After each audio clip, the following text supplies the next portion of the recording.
Hey guys, what's going on? Blaine back for another Netflix review, and today I'm going to be talking about Pagglait.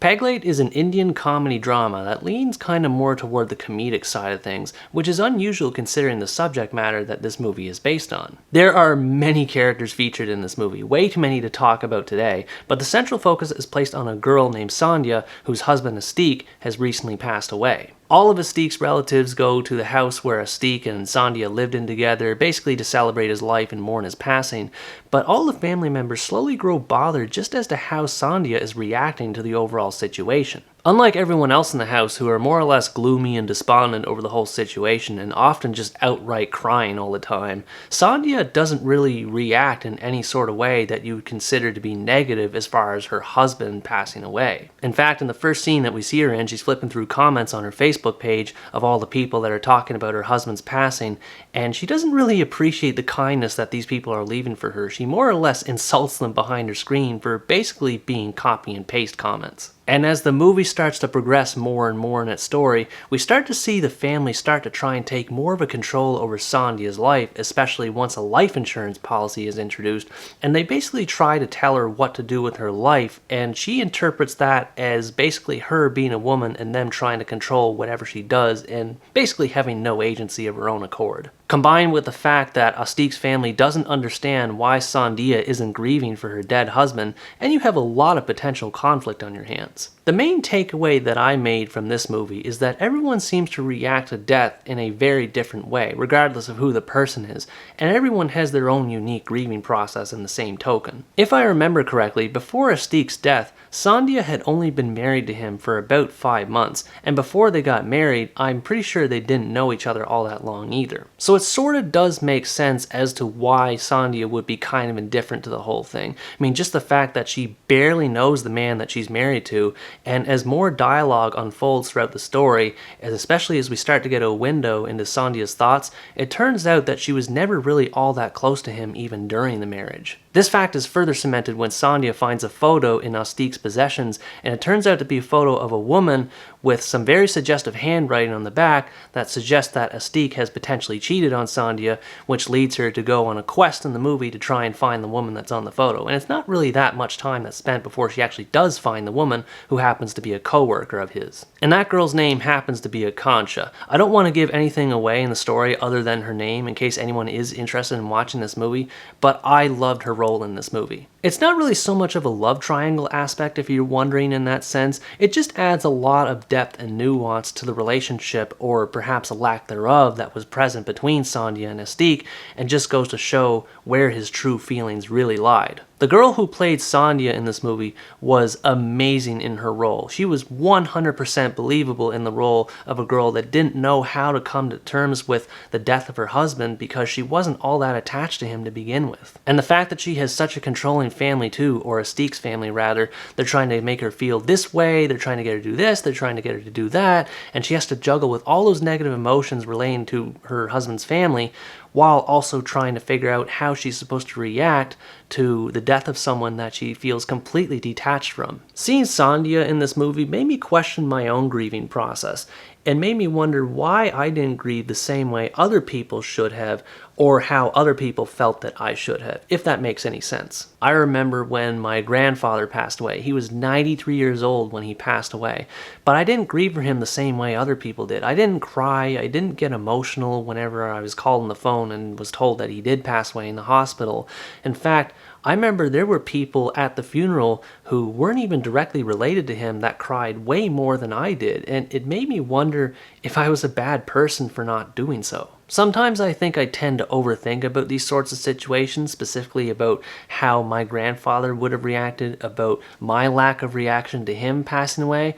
I find that I tend to feel guilty about these sorts of things, and who knows, maybe there are other people out there like me. As far as the presentation of this movie's theme is concerned regarding the passing of a loved one and how everyone chooses to grieve over it, I think this movie does a great job in trying to reduce the stigma over how different people just react in different ways, and they're not necessarily a bad person for choosing not to express themselves emotionally over the passing of someone. They're just doing it in their own way. I have to say too that I'm glad that this movie is part comedy, because if it were nothing more than just the drama surrounding Austique's death, it would have been a total downer to watch from beginning to end. Not to get into too much detail in this video, because I think I talked about it long enough, but there are a lot of silly situations in this movie, especially concerning a doorbell that one of the relatives is installed, and it plays this ridiculous song. It goes on for like 30 seconds after someone rings it, and it just irritates the hell out of all the male relatives that are there. I just love whenever that doorbell sounds off. I also thought the grandmother character in this movie was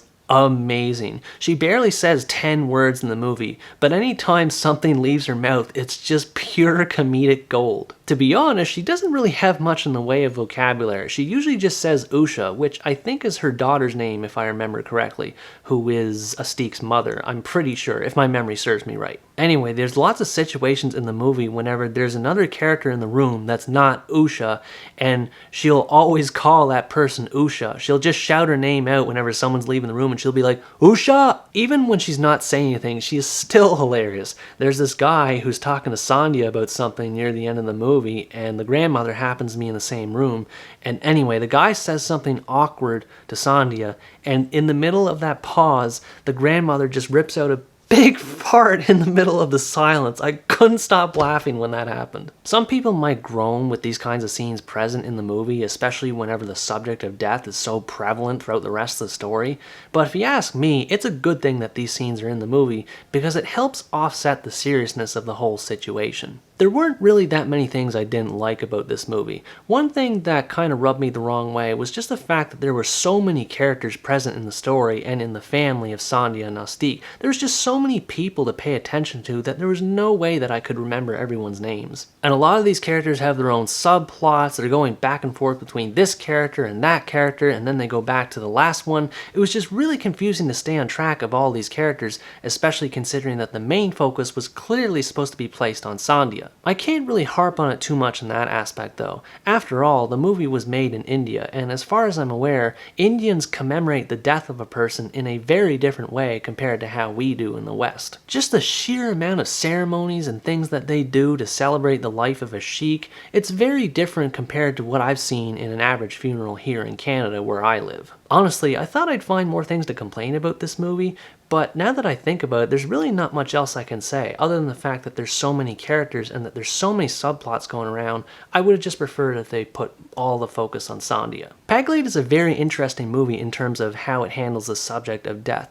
It manages to toe the line between drama and comedy, so it knows when to take certain scenes seriously, but it also knows when to have a good time too, and not to be a complete downer. I also think this movie is very empowering for women. Sandhya frequently refers to herself in narrations as having expectations on her being placed by society and by her family, and she feels like she's being pushed in a certain direction that she doesn't necessarily want to. Just the fact that she has to do things like make up lies in order to get out of the house away from her family, you really get a sense that she wants more out of her life than what she's getting, and I thought that this movie was very empowering in that regard. If you're interested in watching a movie that covers the subject of death, but you don't necessarily want it to be a complete downer and you want to be able to laugh here and there, I think you'd be very interested in watching this movie. Although it starts off slow and there are a lot of things that happen in the story in general, Sandhya's presence in this movie and her search for meaning more than made it up for me. Anyways guys, that's going to wrap up my review of Pagglait. Thanks for watching this video, I hope you enjoyed it,